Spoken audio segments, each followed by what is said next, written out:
1923, two right whales, probably most likely calves, came into the canal. Now, one of them actually made it all the way to the end, decided not to go any further, turned around and came back. But of course, as you can imagine, the canal was closed to marine traffic during that time. So I think right whales are actually endangered at this point. So we have had, I've never seen anything other than a boat or a ship coming through, but I guess there have been other coming through, other animals. And I have a couple of other stories to share with you about the canal. In the early 20th century, there was a company called the Eastern Steamship Company. They had two ocean liners that traveled between Boston and New York on an overnight basis. And as you can imagine, that was quite the event, not only for the folks on the ship, but also for those folks along the side. They could hear the music playing and the whistle blowing and so forth. And then in 1941, those ships were leased to Great Britain, which I think was the Lend-Lease agreement of Great Britain, for troop transport. And unfortunately, there were only the crew on board, but both of those ships were sunk by German torpedoes. And that particular service never returned again. I've actually had 3 different passengers over the years have some personal connection with one of those ocean liners. And on a much lighter note, wouldn't that be a great way to avoid driving on 95, taking a cruise ship from Boston to New York or New York to Boston?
Very favorite story about the Cape Cod Canal occurred 4 months before Pearl Harbor.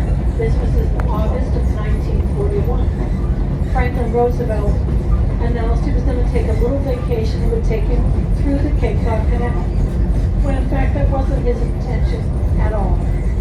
He got on a different ship, but in his place he had an imposter, one of his sailors, they dressed him to kind of look like FDR. In fact, I read holding his cigarette holder at the same angle that FDR would.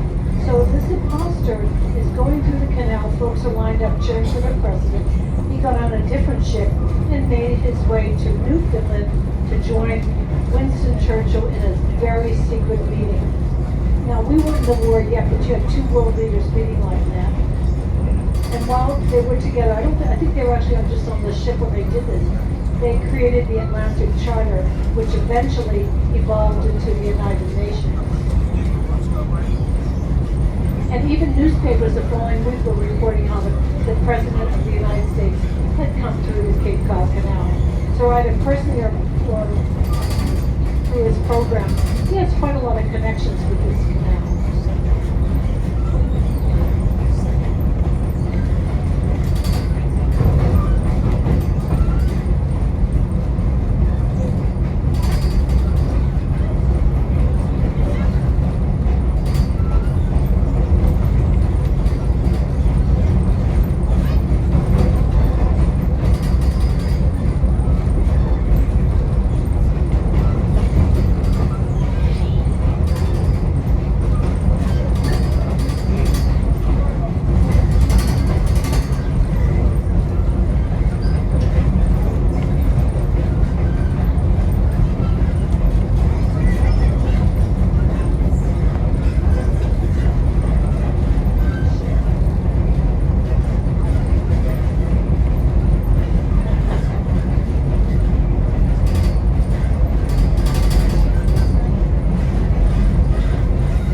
there's been a lot of talk the last few years about replacing the Sagamore Bridge and the Bourne Bridge. Of course, they were built between 1933 and 35. And they were built to the specifications of the time period in which they were built, the size of the cars and so forth. And in fact, I've read that the Sagamore Bridge and Bourne are both 2 feet more narrow than bridges built today. All I know is I drive a pickup truck, and I go over that bridge, I whole lot of time look straight ahead. It's a little unnerving sometimes. They're very well maintained, but they really do need to be replaced. And just recently, just this past week, finally all the funding has been put in place to have it happen. First it's going to be the Sagamore, get that one done, and then the Bourne. But I'm sure there are a lot of things that have to happen before that starts. But at least they've got the funds available, so we're looking forward to it. And if you're still interested in more information about the Cape Cod Canal, there is the Canal Visitors Center. I mentioned about the road to the marina in Sandwich. If you go down to the marina, there is a Canal Visitors Center. And they have wonderful exhibits, not just for adults, but also for children. And they have science equipment, that measures what's happening in the canal in real time. And it's run by the Army Corps of Engineers, and we pay for it with our tax dollars, so admission is free.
white one, and that still serves as a church. But also, that was, if you're an Elvis Presley fan, which I'm not necessarily, but if you're an Elvis Presley fan, that was on his gospel album. That picture was on his gospel album, How Great Thou Art. Now, apparently, he never came here, and that was what, that's a often photographed church.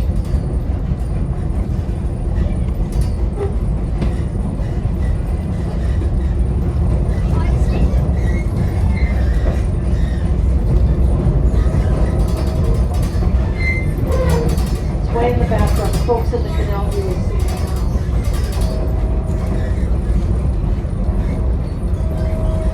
And shortly we will be going by the train platform also for Sandwich. And Henry David Thoreau makes a mention of the terminus of Sandwich in his book about traveling around Cape Cod. And of course, the glass industry had quite a lot to do with the introduction of the railroad here.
By that lovely view across the ocean to Cape Cod Canal, you can have a view of those peaks.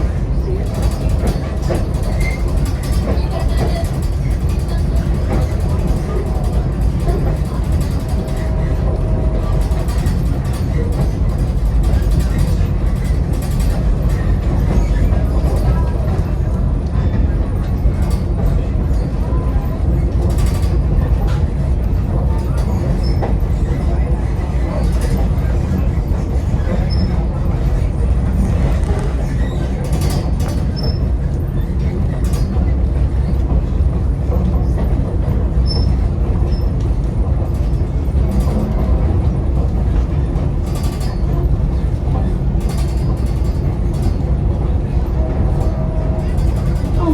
I shared some of the history of cranberries.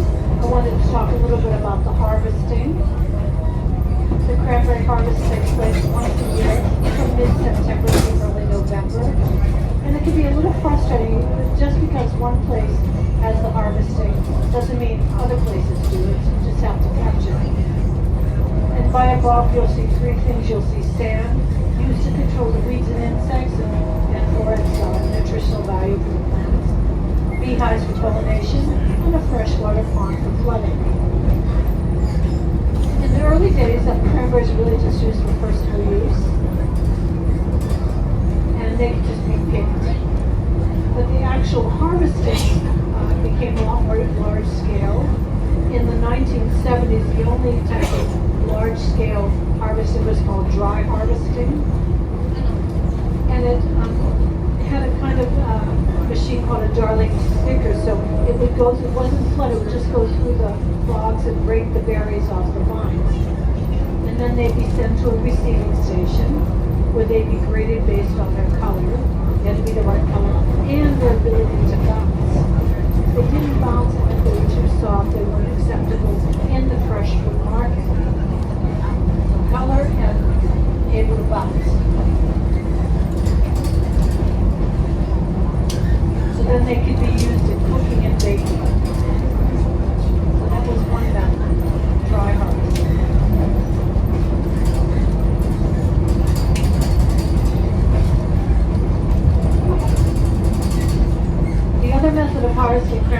known as wet harvesting, makes use of a unique feature, which I didn't know about this, that they have pockets of air inside the fruit. And because of that, they flow water so they can flood the bogs. And then they have a machine nicknamed an 8-meter. It comes through the bog, it loosens the berries, and because of the air, they float to the surface. Then they have booms of some sort, and then they gather up the cranberries, and they're shipped off to a receiving station.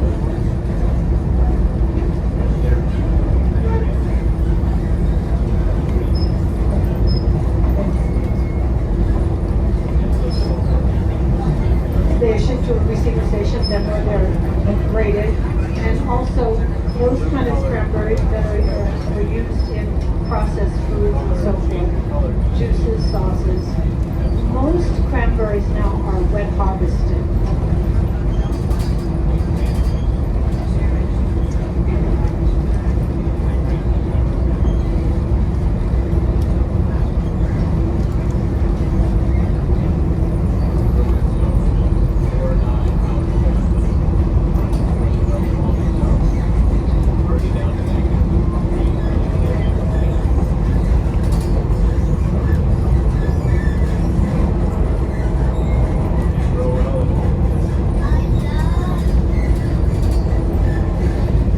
Maintenance of a cranberry bog is a year-long process. Cranberries are flooded from late December to mid-March, depending on the weather.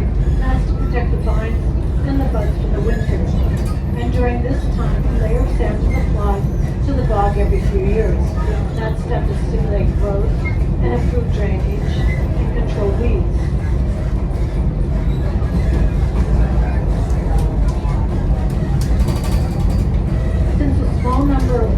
There are a small number of cranberry growers in North America.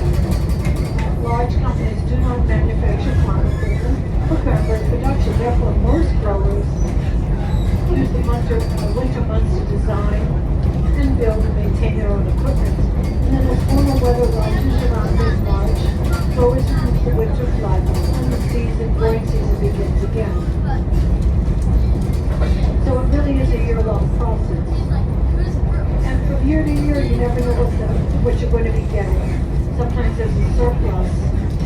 And in 1990, there was a surplus, and there was a gentleman by the name of Dr. Joe Speroni. He and his team worked for Ocean Spray, and they were given the task of figuring out what to do with all these extra cranberries. So they dried them, they sugared them, and voila, you have craisins. Craisins are delicious in salads and sandwiches, lots of different things.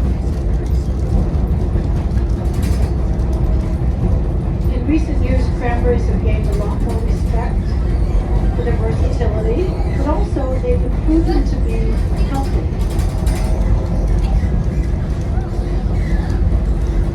So if you're lucky enough to be here at the right time, the right place to see cranberry harvesting, you're in for a treat. Those beautiful berries float to the surface. And that's just about exhausted my knowledge of cranberries. Oh, just one more thing I wanted to say though, about something else. Most of them, they're really trying to compete a little bit with Wisconsin, trying to develop here on the Cape better varieties that yield more, bigger, better fruit. And even things like laser leveling some of their farms because they're into the poverty of the land. So they're introducing other kinds of berries to be harvested. So they're really trying to maybe not compete, but do a better job. In fact, some of these vines actually can be quite old. So they try to do some new things. So it still is a very big part of our agriculture here.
again, we're coming up to that very large Wisconsin hybrid. And you can see it's very different from some of the others.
station was originally opened in 1854.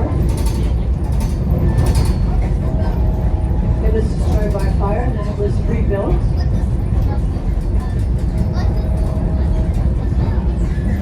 This was a station when John Kennedy was in Congress.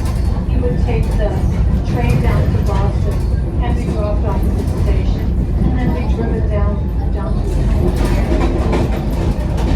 This was also used in the setting of a movie called Golden Boys, based on Joseph Lincoln's short story called, I can't remember the name now. Captain Harry, that was it. Anyway, there were a lot of Hollywood people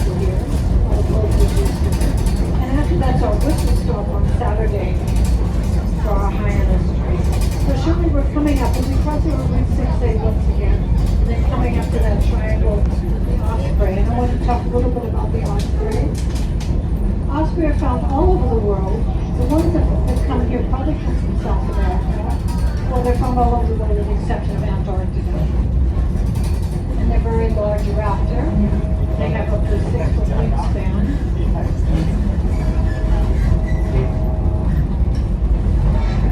And they construct their houses or their nest on tall man-made poles or in some cases trees. They connect the same nest here and here. They're monogamous for the most part. But it's interesting to know, maybe there's some secret here. The male and female, when they go south, they don't spend the winter together. Or they go on their way. And so the male comes down, the female gets the nest already, and then the female comes up here. They're very beautiful birds, very majestic. And in 1970, there was maybe only, when they did a bird count, only 1 or 2 here on the Cape. And when the Environmental Protection Agency in 1972 outlawed the use of DDT, they came back big time. Now we have, there's been a couple of bird counts since then, of course. There are well over 500 on the Cape. There are lots of them. Also, we have a lot of turkeys here. But before I get into that, if you look at the Great Salt Marsh over there, the salt marsh hay was really important to the early settlers here. They would cut the salt marsh hay and they would use it for bedding and feed for their animals.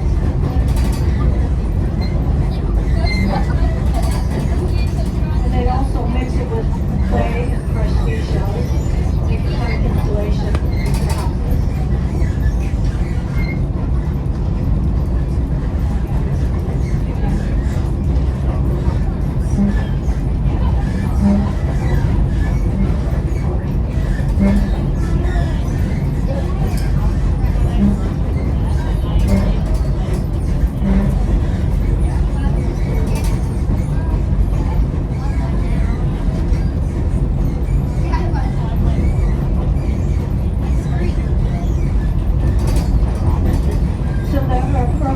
As I mentioned about making insulation for their houses, they would also go and cut their salt marsh hay and stack it out on the marsh, something called a settle. And then they take the horse and carts out to collect them. And they have to put something they call a snowshoe on the bottom of the horse's hooves. That was to distribute their weight so they wouldn't sink into the marsh. Yeah, a little bit of danger ingenuity. Anyway, I mentioned about the turkeys. We have a lot of turkeys here. Turkeys were pretty much wiped out, and then in 1989, 18 birds were introduced to Camp Edwards here on the Cape, and then another 28 were released at the Cape Cod National Seashore between 1995 and 96. And this is a figure from Audubon, and this is maybe a year or two old, so it probably changed.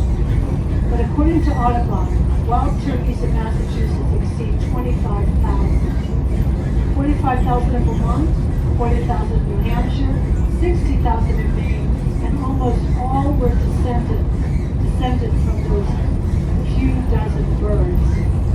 All I know is if they decide they want to cross the road, you gotta wait, because they're everywhere. So we have a little migratory birds here. We're kind of stopping off, pointing they're heading south or heading north.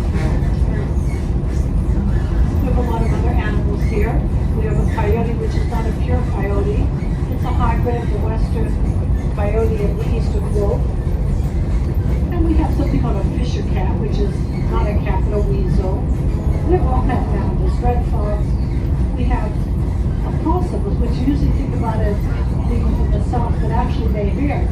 And in fact, according to the Natural Resource Officer in Barnstable, 95 to 98% of them get frostbite. And they're little toes, noses, or tails. And believe it or not, they're now in Canada, so really what's the punishment? And a few years ago, we had a bear wander onto the Cape, a young male looking for a mate to his life. I'm not even sure they would quite determine how it got here. He tucked with the current of the canal, and the coyote probably got here by walking over one of the bridges.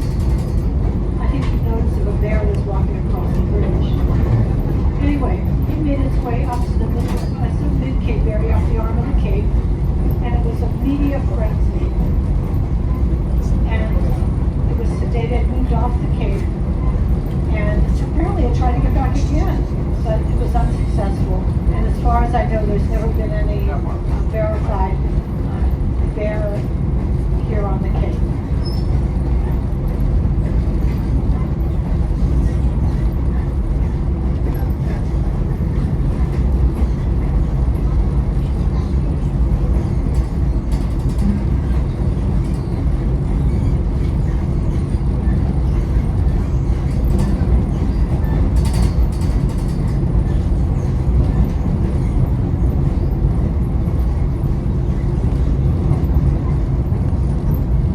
So technically we are an island, separated by the canal, but we do have quite a lot of wildlife here on the Cape.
Just passing by that former house of correction.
Folks spend time on the Mid-Cape area, and I want to encourage you to explore beyond that area. So if you decide you want to go up to the arm of the Cape, the first place you'll come to is Orleans, or one of the places. And Orleans has the distinction of being the only Cape town with a French name, and also being the only Cape town that was fired upon, not once, but first by enemy craft. First by the British during the War of 1812, and then by the Germans during World War I. That was the story I told you about that tugboat off of Nassau. And then if you continue up the arm of the Cape, you'll come to the Cape Cod National Seashore, which was designated as such by John Kennedy. It was 1962. But in the early 1930s, he set up his wireless telegraph station on the beach at Wellfleet, and that was to communicate with Great Britain. That station was the first to hear of report the sinking of the Titanic in 1912. And then if you go to the end of the line, you'll come to Provincetown. And Provincetown has the Pilgrim Monument. It's the tallest old structure, granite structure in America. But Provincetown is really worth a visit. It's got something for everyone. It has a rich Portuguese fishing heritage, and also a lot of artists, and they have plays up there. It's really a beautiful town too. Great food, so forth. So we're going by the Cumberland Golf Club again. And then a little further past here, I mentioned that concrete building on the depot side now will be. And that building was the site of the original Yarmouth train station. And it was built just like the West Boston was built in 1854. And it was destroyed by fire too eventually. It was replaced by these buildings, which now serve as the, what did I say, International Fund of Animal Welfare. But there's a track there called the Yarmouth Y, W-Y-E. And that track went all the way up to Provincetown. So the train would go all the way up there, pick up passengers arriving by steamship, and bring them back down here. That particular service ended in July of 1938. And a